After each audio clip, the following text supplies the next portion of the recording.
And by the way, please remember those words next time, any of you, if you're expecting a child and that you were hoping and your mother was hoping and your father was hoping and your extended cousins were hoping it's going to be a son and you have a daughter. You remember that Allah didn't highlight the birth of a child like He did the birth of Mariam salamun alayha. It's an honor to have a daughter. It's a gift of Allah to have a daughter. Our du'as are a means by which we connect to Allah. Our du'as are not a means by which this world becomes heaven. This world is going to be full of trials. People that were much better than we are had difficulty in life. Today's khutbah is dedicated to a very unique individual mentioned repeatedly in the Quran. It's Mariam salamun alayha. And the reason I decided to give a khutbah on some aspects of her life that Allah highlights in the Quran are actually inspired by a question somebody asked me this week. Somebody came to me this week and said that they've had a very close relationship with Allah since childhood, and that they've made dua to Allah from a very early age, praying tahajjud, even when they were a teenager. And whenever they asked Allah for something, Allah provided. This person actually had a pretty tough life. Father passed away at an early age, no brothers, and this woman has lived a pretty lonely life and basically decided to really truly depend on Allah. And so as she grew and developed in her years, she found that Allah miraculously answers her prayers. Every time she asks Allah for something, Allah has never left her prayer unanswered. So she developed this reliance and this closeness with Allah and would always turn back to Allah. She needs something, she goes and prays 2 rak'ahs and she makes dua to Allah. So a really beautiful connection she had with Allah. But where did the question come from? The question came from a fact that more recently she went through quite a series of very unexpected difficulties in life. And she decided that she's going to increase her ibadah to Allah and increase her du'as because her problems have also increased. So you figure the more your problems increase, the more you're going to ask Allah to help you solve your problem.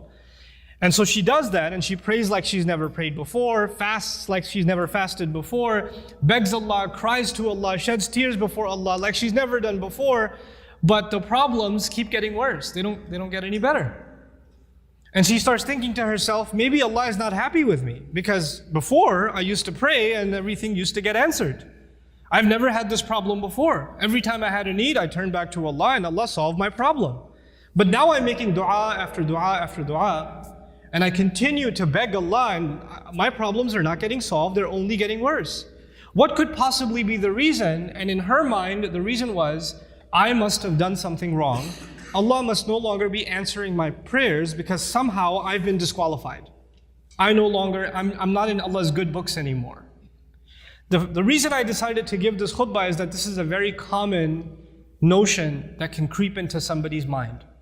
Now I get to Mariam salamun alayha, and I really, when she spoke to me, I remembered her because the thing with Mariam salamun alayha was even when she was young, her birth was strange. It was mentioned in the Quran. Not many people's birth is mentioned in the Quran. And the mother was expecting a son, but she had a daughter instead. And Allah says, "Laysa dhakaru kal untha," which has a multiple layers of meaning, but I'll just highlight one of them. This girl is like no other boy. This girl is special. And by the way, please remember those words next time, any of you, if you're expecting a child and that you were hoping and your mother was hoping and your father was hoping and your extended cousins were hoping it's going to be a son and you have a daughter. You remember that Allah didn't highlight the birth of a child like He did the birth of Mariam salamun alayha. It's an honor to have a daughter. It's a gift of Allah to have a daughter. And it's actually the behavior of the mushrikun to be upset that you had a daughter.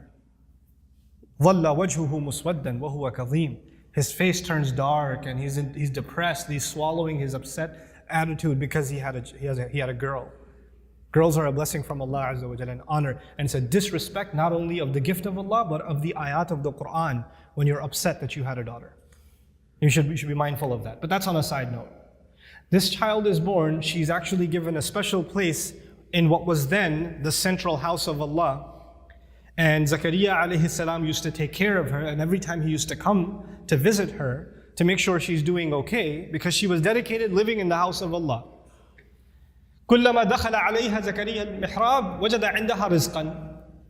Every time he'd walk in, he'd see food in front of her, and he'd say, "Where did you get these fruits? These fruits don't even grow here. And these fruits aren't even from this season. These fruits grow in the winter, these fruits grow in the summer, you have them in off season. Where did you get them from? She would respond, قالت هو من عند الله. These come especially from Allah. These fruits come to me from Allah. Imagine somebody whose du'as are answered in a way that's special delivery from the sky of food for this woman. And so when this sister was telling me her du'as get answered in life, I remembered Mariam salamun alayha and how miraculously Allah would intervene and provide for her even matters like food. Things that we can get up and get ourselves. She didn't even have to get up for that. Very special child, very special woman.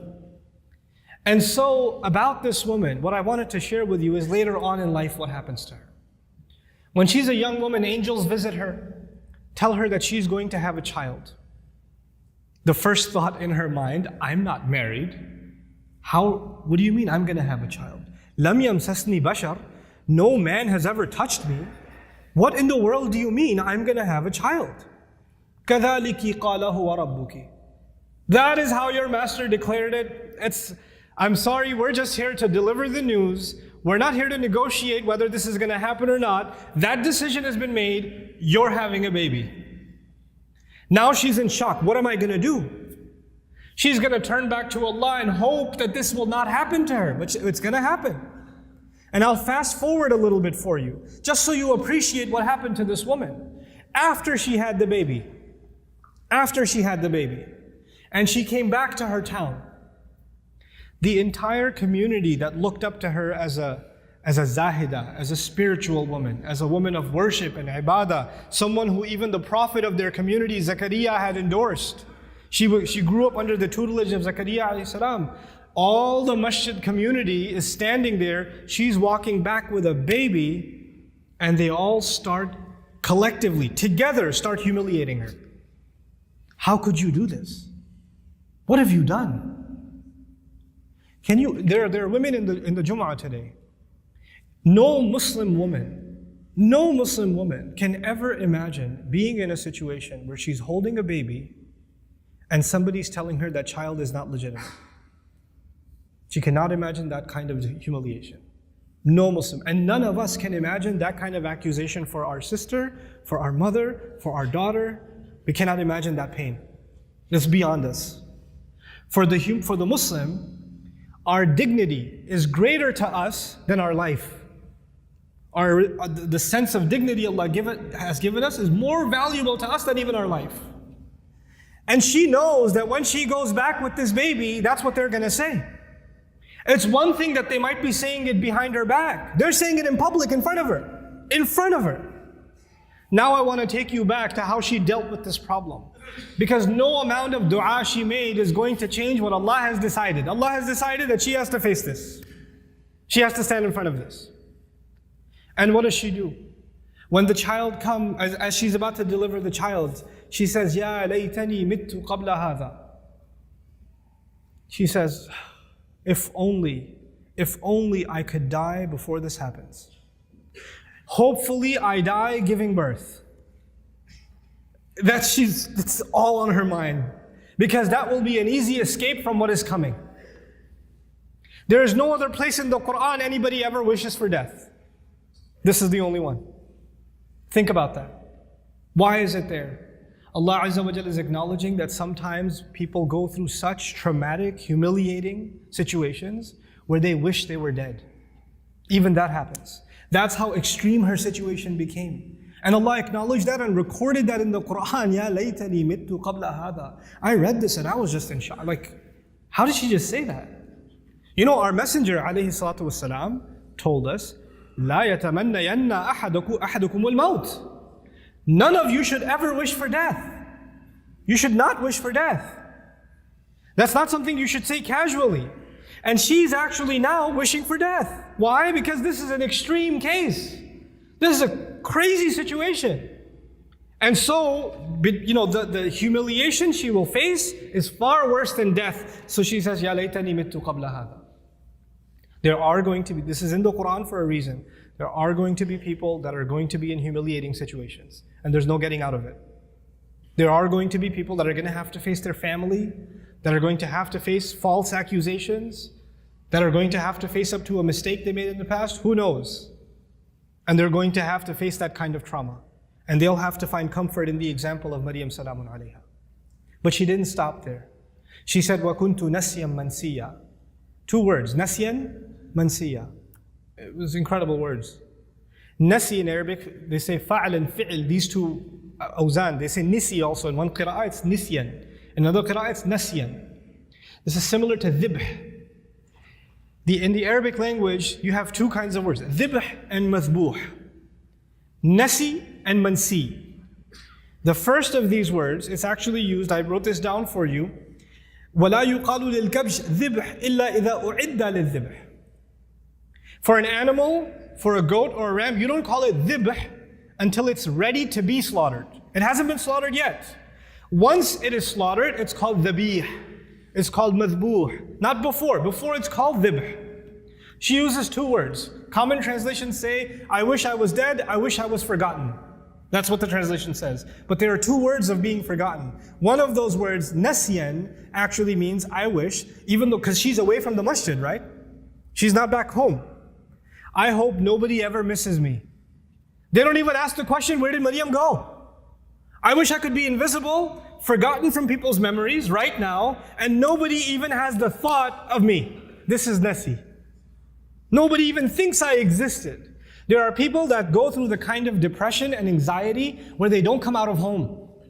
They don't leave home. They don't pick up phone calls. They don't answer text messages. They get anxious being around people. They're going through so much trauma that they wish they were forgotten. As a matter of fact, even if somebody knocks on the door, they say, I wish they didn't remember me. I wish I didn't have to face anybody. They want to just crawl away, but just be by themselves. This is nasyan. And she's hoping already that she dies. And nobody even comes looking. And then later on, even if years go by and nobody found out what happened to her, mansiyan. She's completely forgotten. There's no memory of her in the future either. I hope nobody thinks of me right now and I become invisible in the future also. I wanted to highlight this woman's trial because this is a woman of dua whose duas used to get answered immediately.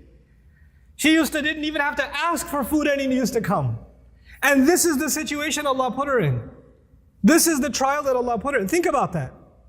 This is not because Allah hates her. This is not because Allah forgot about her. This is not because Allah wants to humiliate her. This is actually, all of this ended up becoming Allah honoring her. You know, you have the case of Nuh alayhi salam, who was a very loving father. He made da'wah, he invited his people to Islam for 950 years. Can you imagine? You think he made dua for his son? You think he made dua for his wife? All those years, or he didn't care about them? Someone who cares so much about his nation, they spit on him, they insult him, and he goes back to them and makes dua for them. 950 years. You think he ignored his own son, his own wife? All those years of dua, and they didn't change. Isn't that the case? Does he blame himself? Yeah, maybe I didn't do something right. Or maybe Allah stopped listening to me. The reason I'm starting with that is people that were much better than we are, much better than we are, they also had similar problems. There are parents in the audience that make dua for their kids. And they see that their children are going away from the religion. They're going down a dark path. And they can't control it. And they're making dua for them. And they're not seeing that their dua is being answered. And now they're getting frustrated. Is there something wrong with me? Why isn't Allah answering? Well, you're not the first one to be put in that position. Our Messenger ﷺ made lots of dua. You don't think he made dua for his uncles? His family? You don't think he considered Abu Lahab when he made dua for guidance? And if he did, despite all of that loving dua, Allah Azza wa Jalla himself tell him, إِنَّكَ لَا تَهْدِي مَنْ أَحْبَبْتَ. You don't get to guide who you love. You know, there are people among us, there are children among us who wish their parents or their elders were acting in a more guided way. I've met so many young people whose parents are in a haram, explicitly haram business. And the children, the son and the daughter is trying to tell the father and the mother, please get out of this. We're dependent on you. You're paying my college tuition. You're providing for us, but you're providing for us from haram income. And I'm not in a position to provide for the family right now, but this is wrong. And then they're told you're being disrespectful, you shouldn't talk back to your parents, etc., etc. Now, it's the flip side. It's the children making dua for the guidance of their parents. But things aren't changing. Things are where they were. These frustrating situations happen. And then on top of that are situations like health calamity. Not just family problems, but health calamity. Or you can't find a job, you have money problems, and you're making dua to Allah.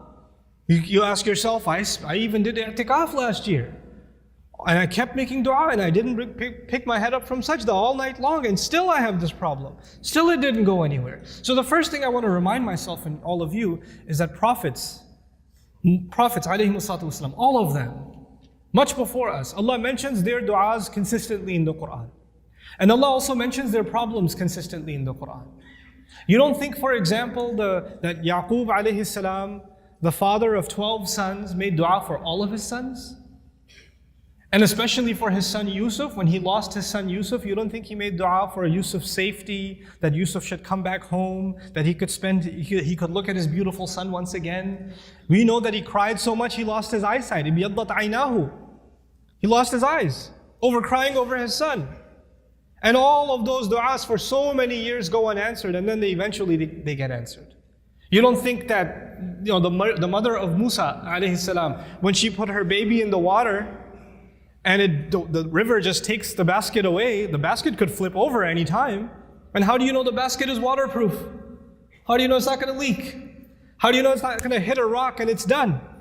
You're throwing something in a river. It's not a joke, it's a baby in a river. You don't think that mother is making dua to Allah? And notice the difference. In that case, in the case of Musa's mother, she makes dua to Allah, and a few hours later, she's reunited with her son. Just a few hours later. By the time the baby is hungry for the next meal, he's back with his mother. And in the other case, with the case of Yusuf alayhi salam, he was separated from his father.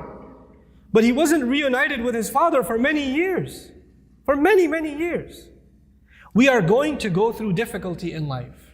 And all of our problems are not going to be solved because we made a dua to Allah. Understand the reality of dua. What is the purpose of dua?